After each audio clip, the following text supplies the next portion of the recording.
Barcelona versus ഒളിമ്പിയാക്കോസ് match. ബാഴ്സലോണയുടെ champions ലീഗിലെ മൂന്നാമത്തെ മാച്ചാണ്.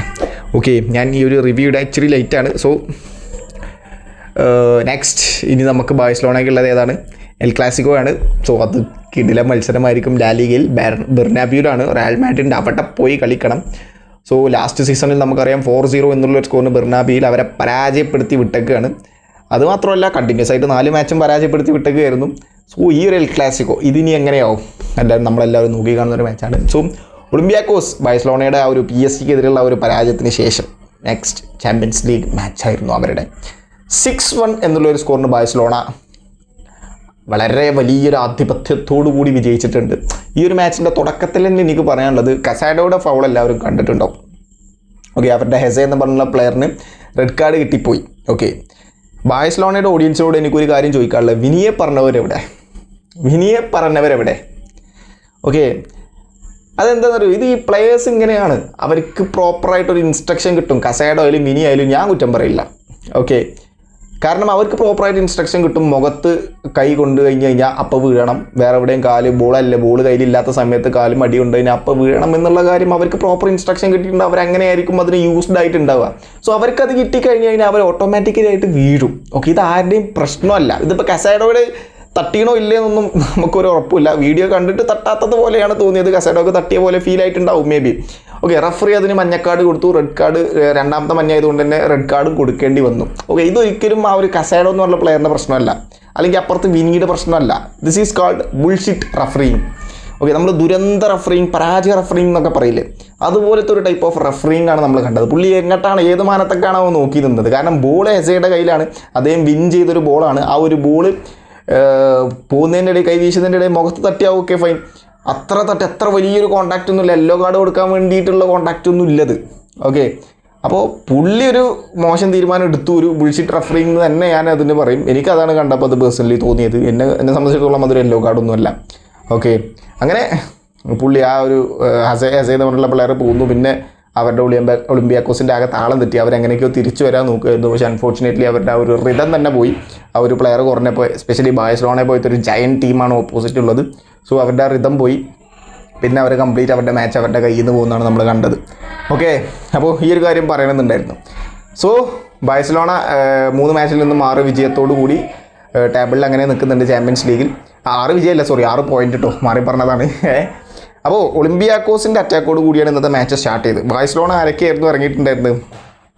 ഷെസ്നി, ബാൾഡെ, ഗാർഷ്യ, കുബാർസി, പിന്നെ അതുപോലെ തന്നെ റൈറ്റിൽ കൂണ്ടെ, പെഡ്രി, പിന്നെ അതുപോലെ തന്നെ നമ്മുടെ ലെഫ്റ്റിൽ മറ്റേ ഹെർണാണ്ടസ്, ആ ഒരു 17 വയസ്സ് മാത്രം പ്രായമുള്ള പയ്യൻ, പിന്നെ ഫെർമിൻ ലോപ്പസ്, ലമീൻ യമാൽ, പിന്നെ കസാഡോ ഉണ്ടായിട്ടോ പെഡ്രിയുടെ കൂടെ മിഡ്ഫീൽഡിംഗ് ആയിട്ട്, സ്ട്രൈക്കറായിട്ട് റാഷ്ഫോർഡും. അങ്ങനെയായിരുന്നു കഴിഞ്ഞ മാച്ചിൽ ഇറങ്ങിയിട്ടുണ്ടായിരുന്നത്. സോ ഒളിമ്പിയാക്കോസിൻ്റെ അറ്റോട് കൂടിയാണ് മാച്ച് സ്റ്റാർട്ട് ചെയ്തത്. ബാൾഡയുടെ ഒരു മിസ് അവർക്ക് കിട്ടുന്നു. അവർ നല്ലൊരു ഷോട്ട് എടുക്കുന്നു. ഷെസ്നി അത് സേവ് ചെയ്യുന്നു. അങ്ങനെയാണ് മാച്ച് സ്റ്റാർട്ട് ചെയ്തത്. അത് കഴിഞ്ഞിട്ടാണ് പിന്നെ ഫെർമിൻ ലോപ്പസിന് ഒരു ബോൾ കിട്ടുന്നു. അത് ലമീൻ യമാലിന് കൊടുക്കുന്നു. ലമീൻ യമാൽ അത് എങ്ങനെയൊക്കെ കട്ട് ചെയ്ത് ആ ബോക്സിനുള്ളിൽ എന്തൊക്കെയോ കാണിക്കുന്നു. എന്നിട്ട് ആ ഒരു ബോൾ ഫെർമിൻ ലോപ്പസിന് കിട്ടുന്നു. അദ്ദേഹം അത് കട്ട് ചെയ്ത് ഫിനിഷ് ചെയ്യുന്നു. ഫസ്റ്റ് ഗോൾ സ്കോർ ചെയ്യുന്നു. ഫെർമിൻ ലോപ്പസിന് ഇന്നത്തെ മാച്ചിൽ ഹാട്രിക് അടിച്ചിട്ടുണ്ട്, നമുക്കറിയാം. ഇതായിരുന്നു അദ്ദേഹത്തിൻ്റെ ഫസ്റ്റ് ഗോൾ ഫസ്റ്റ് ഹാഫിൽ തന്നെ. ഫസ്റ്റ് ഹാഫിൽ പിന്നെയും മറ്റേ ഹെർണാണ്ടസ് അദ്ദേഹം ഒരു ബോൾ ഫെർമിൻ ലോപ്പസിന് കൊടുക്കുന്നു. അദ്ദേഹം ഈസി ആയിട്ട് മറ്റേ ഒളിമ്പിയാക്കോസിൻ്റെ ഡിഫൻഡേഴ്സിനൊക്കെ കട്ട് ചെയ്ത് വീണ്ടും ഒരു ഗോൾ സ്കോർ ചെയ്യുന്നു. ഈ ഒരു ഫെർമിൻ ലോപ്പസിൻ്റെ തിരിച്ചു വരവ് എൽ ക്ലാസിക്കോയിൽ നല്ലൊരു ഇമ്പാക്റ്റ് കൊണ്ടുവരാൻ സാധിക്കുമോ? ടു ബി ഫ്രാങ്ക്, എൽ ക്ലാസിക്കോയിൽ നല്ലൊരു ഇമ്പാക്റ്റ് കൊണ്ടുവരാൻ സാധ്യതയുണ്ട്. കാരണം വേറൊന്നുമല്ല,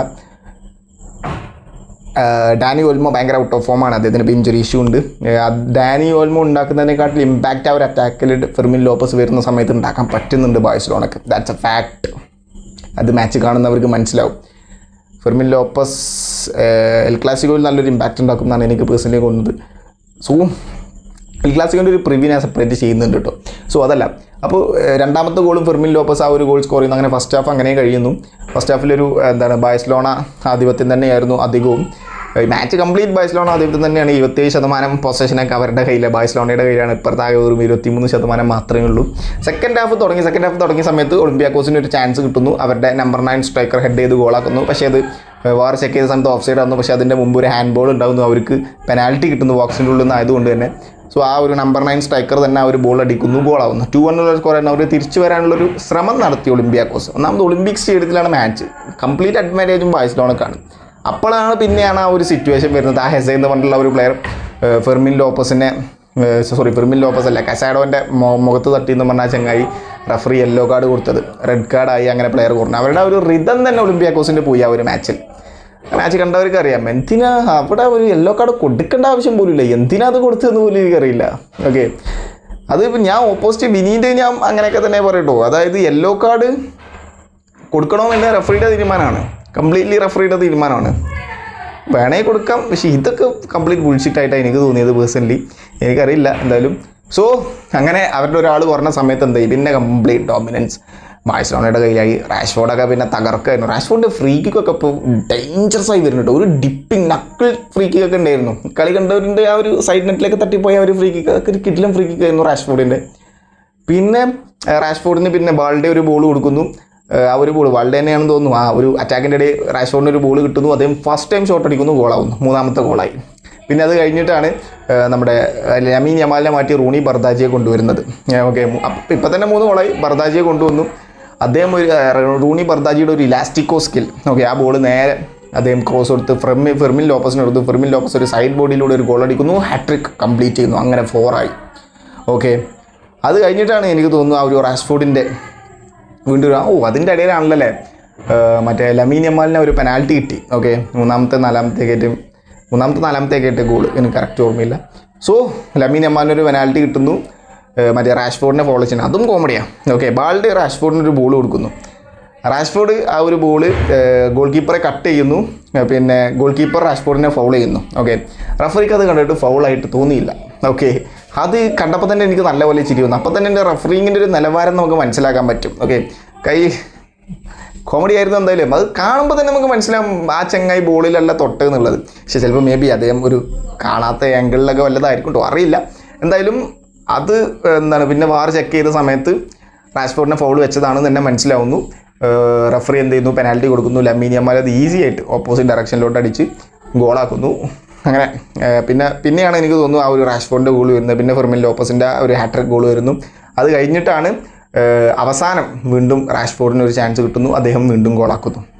അങ്ങനെ റാഷ്ഫോർഡ് 2 ഗോള്, ലമീൻ യമാലിന് 1 ഗോളും 1 അസിസ്റ്റും, ഫെർമിൻ ലോപ്പസിന് 3 ഗോള്, പിന്നെ പെഡ്രിക്ക് 1 അസിസ്റ്റ്. ആ ലാസ്റ്റ് ഗോള് റാഷ്ഫോർഡിന് കൊടുത്തത് പെഡ്രിയാണ്. ഓക്കെ, അങ്ങനെ പെഡ്രിക്ക് 1 അസിസ്റ്റ് ഉണ്ട്, ബാൾഡേക്ക് 1 അസിസ്റ്റ് ഉണ്ട്. അങ്ങനെ കംപ്ലീറ്റ് ഡോമിനൻസ് ആയിരുന്നു ബാഴ്സലോണയുടെ ഭാഗത്ത് നിന്നും. സോ ഒളിമ്പിയാക്കോസ് ആ ഒരു ജയൻറ്റ് ബാഴ്സലോണ ആയതുകൊണ്ട് തന്നെ അവർ ഈസി ആയിട്ട് വിജയിച്ചു. സോ ബാഴ്സലോണ ചാമ്പ്യൻസ് ലീഗിലും കുതിക്കുന്നുണ്ട് PSG-യുടെ പരാജയത്തിന് ശേഷം.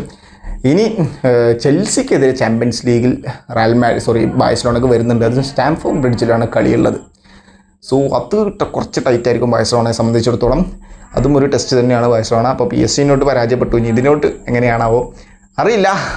എന്തായാലും നെക്സ്റ്റ് ഇനി 26-ാം തീയതി മറ്റന്നാളുള്ളത് എൽ ക്ലാസിക്കോയാണ്. അത് വെയിറ്റിംഗ് ആണ്. സോ നമുക്ക് നോക്കാം എന്തായാലും. Thank you so much.